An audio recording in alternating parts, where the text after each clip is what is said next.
Murder in the morning from the Hidden Killers podcast. This is going to be one that gets you really angry. It gets me really angry, and I can guarantee there'll probably be some swear words. So there you go. We're talking about Uvalde.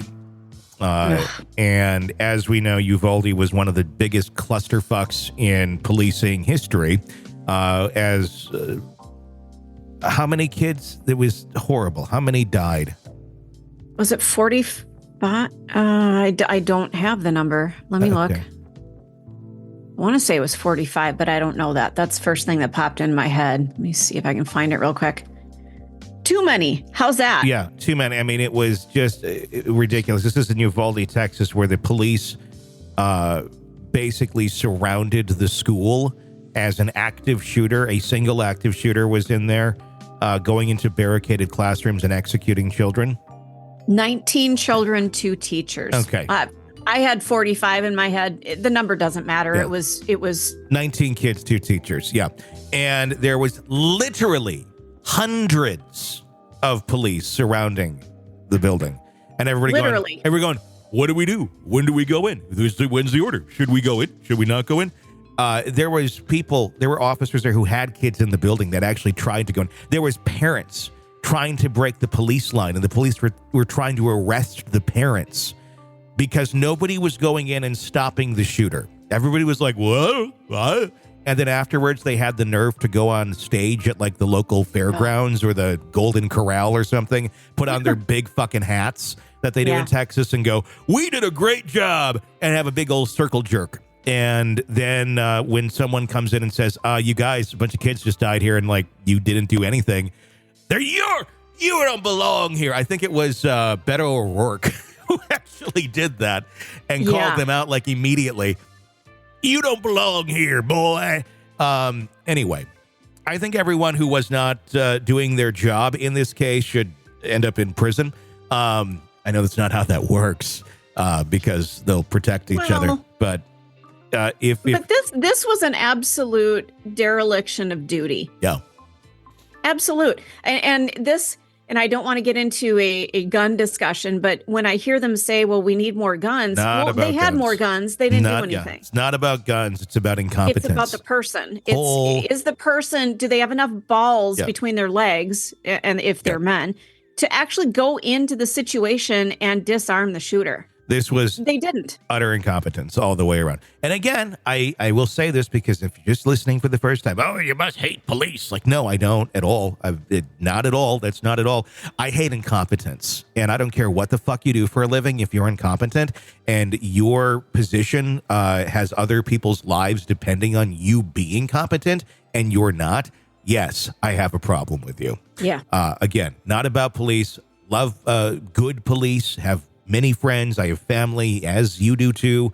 Not anti-police whatsoever. Just throwing that out there for any asshole who wants to go, no, he hates, like, no, you're fucking wrong. It's not the case at all. I hate incompetent police. I hate incompetent anything. And if you can't do it, then you shouldn't be in that field. That's all.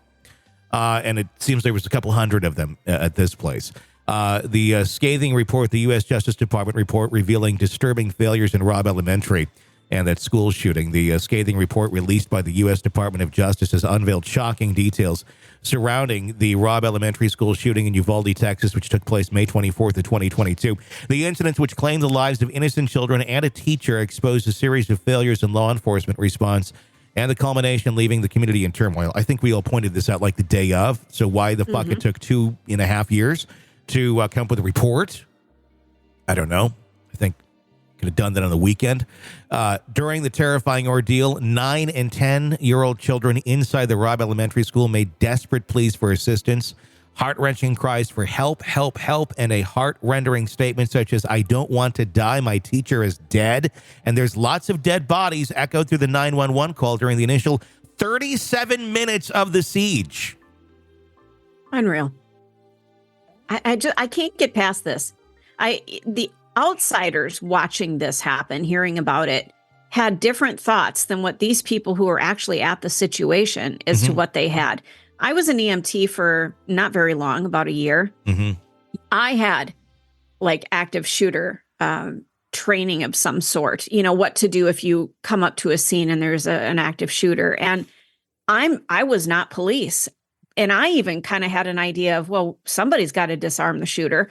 I knew that. Yeah. Why didn't these people know that? One of the most significant failures highlighted in the Justice Department's 575-page reports was the law enforcement officials' inability to promptly recognize the incident as an active shooter scenario.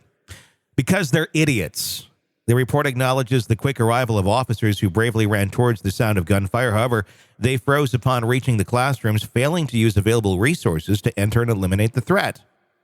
Okay. You do that, and you turn around and you do that, which they did.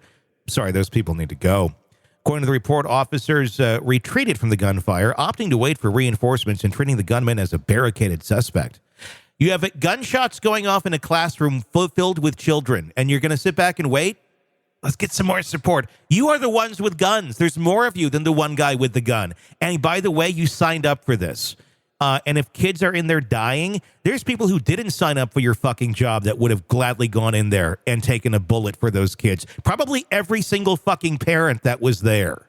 Mm-hmm. God. This delay allowed the shooter to continue his rampage for an additional 40 minutes, resulting in further casualties. See, I just keep getting angrier at this. And the officers that ran in and then retreated. And there's so many ways I'd like to say this other than retreated, other than being pathetic pieces of shit that they were. Yeah, I don't know that I locking up. have no doubt that this was a horrifically scary, terrifying fucking situation. I don't fucking care. You're an officer of the law. You're there to protect and serve, and kids are getting shot. I don't fucking care how scary it is. Do your fucking job. That is your job. Yeah. You know who it's even scarier for? The kids who got to watch their friends and their teacher get executed. That's who it was fucking scary for. The men who ran in with guns and tasers and billy and sticks and every other fucking thing, I consider being a little less scary because you have all that shit. Well, and helmets and shields and body armor vests. And fucking, these tank-like vehicles that they don't need. I mean, that's who it's scary for. I have no pity for these officers. Go, it's scary. Let's wait for fuck you. Fuck you. Yep.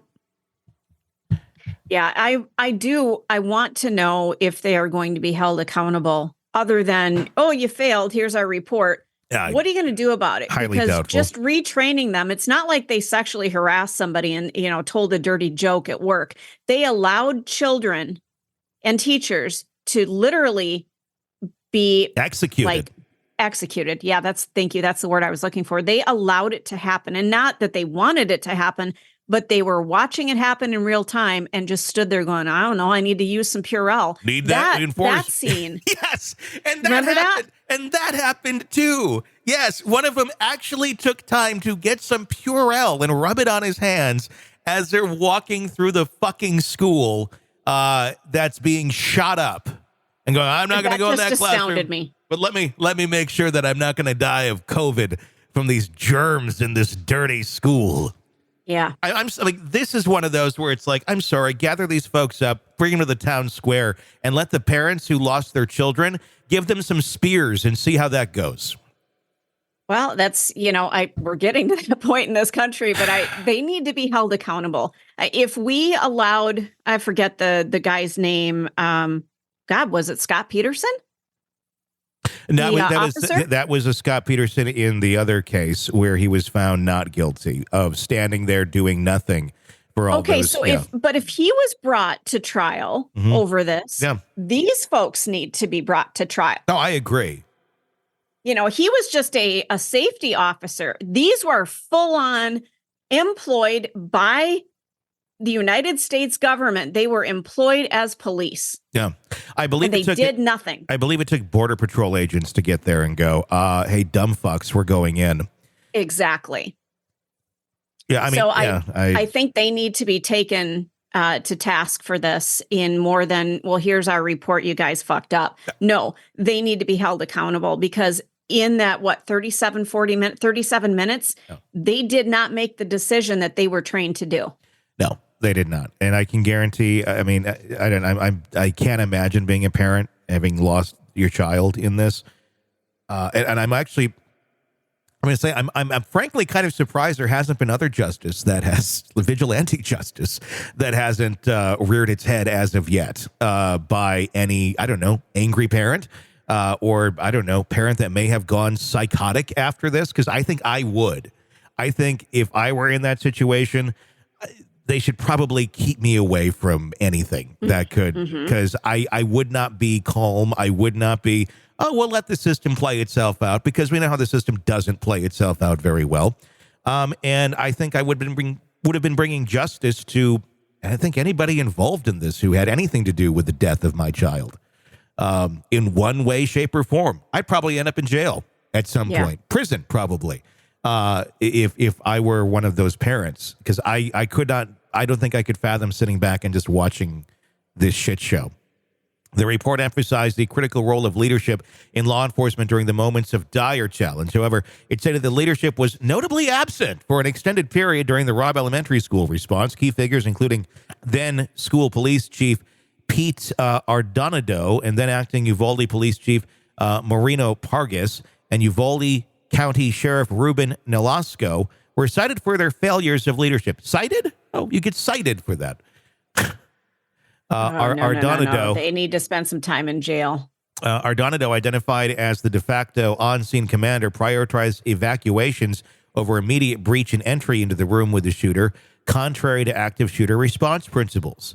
Sheriff Nolasco was criticized for not sharing vital information with the gunman, leading to a lack of coordination among law enforcement personnel. The initial crime scene investigation handled by the Texas Department of Public Safety faced difficulties due to numerous individuals entering the classrooms. Officers moved to seize victims within the chaotic scene, potentially compromising evidence. The report Lord. I know. It's just like this is how clusterfucky it is. Play the Benny Hill theme behind, their footage of this. Pretty much. Good God. The report also revealed that the gunman's Hellfire trigger system was not initially cataloged as evidence due to a lack of understanding of its relevance. An offer by the FBI to process the shooter's truck before a storm was not accepted, further implicating potential evidence. So they didn't want the FBI involved because that might make them look shitty more than they already do. I love that. I really like. In your mind, and I wasn't aware of this until we started getting into true crime and doing this for a living. There's these ideas that I think a lot of us have of the hierarchy of police and FBI and all the different groups in terms of what they have authority to do. And I was unaware for quite some time, like local jurisdictions, they don't have to bring in the FBI. In fact, they can tell the FBI to go away in many cases, unless it becomes the FBI's jurisdiction. But the FBI can be called in for assistance. The FBI usually offers assistance, but it can also be turned away by a zealous police force that wants nothing to do with their fuck-ups being exposed. And that's what happened here. Additionally, the Uvalde Consolidated Independent School District Police Department operated without standard operating procedures at the time. Jesus Christ. The lack of clear policies and procedures contributed to confusion and a culture of complacency regarding locked door policies within the district. Do you remember that? The doors, they thought they were locked and they never went up and tried them. Yeah. Do you remember that? Yeah, they were, They never walked up to the door and physically went, okay, it's locked because we tried it. You always have to go and make sure. I mean, and we brought this up many, many months ago in one of our segments. Like in radio, one of the big things that we were always taught was, yes, you have a weather forecast in front of you, but hopefully you also have a window. So look out the window to make sure that what you're about to read is accurate, because if you say it's mostly sunny and it's pouring rain and you had a window and you didn't look, well, you're at fault. Well, that's exactly it. You didn't go up and try the door. Mm-hmm. And you just assumed it was locked?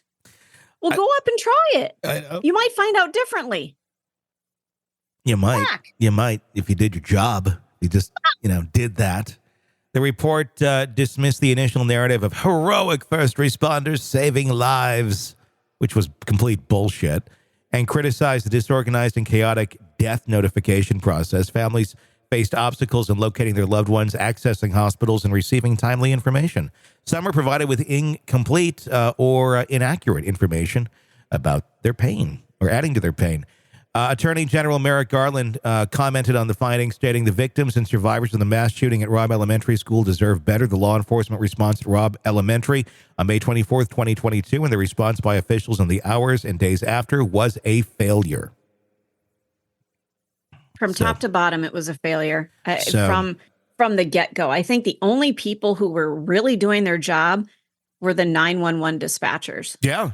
I mean, they got them there. People did, and it's not like they didn't arrive. The police did arrive pretty quick, actually. They just didn't do anything. So that's the problem here with the police response at Robb Elementary. Now we got a report that says, hey, you guys are a bunch of fuck-ups. And that seems to be where it ends. And they kind of go, yeah, we know we are. And that's... Well, now what are you going to do about it? What are you going to do? Well, it seems to kind of be more like, I feel like with a group like this, where there's just constant things being screwed up, no accountability. It's like a child that's sitting there, and you go back to like the 90s. They're going, I know you are, but what am I? Want to listen ad-free? Want advanced access to all of our interviews before anyone else? Become a True Crime Today Premium Plus subscriber on Apple Podcasts. You get every episode commercial-free. So you can binge on true crime until you can binge no more. Search True Crime Today Premium Plus on Apple Podcasts now, or go to our podcast page and sign up now. More of the Hidden Killers podcast next.